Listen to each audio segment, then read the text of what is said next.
अस्सलामुअलैकुम, आप देख रहे हैं की न्यूज एचडी। मैं हूं हारिस अली शाह गिलानी। चलते हैं आज की हम खबरों की तरफ। A quality product by Khadim's Milk Foods, Sahiwal.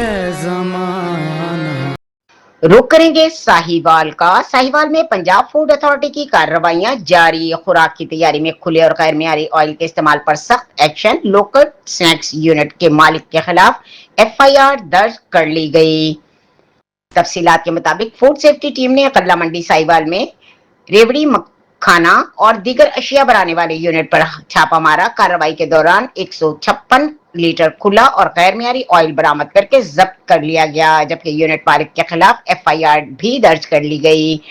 DG food authority Syed मूसा रजा के मुताबिक खुले ऑयल से रेवड़ी, मखाना और टांगरी तैयार की जा रही थी, जो इंसानी सेहत के लिए इंतहाई मुज़िर हैं। उन्होंने वाज़ेह किया कि बच्चों की पसंदीदा अशिया मिलावट और जालसाजी किसी सूरत बर्दाश्त नहीं की जाएगी। मजीद कहा गया कि फूड सेफ्टी कवानीन के खिलाफ वर्जी करने वालों के खिलाफ बिला इम्तियाज सख्त कार्रवाइयां जारी रहेंगी।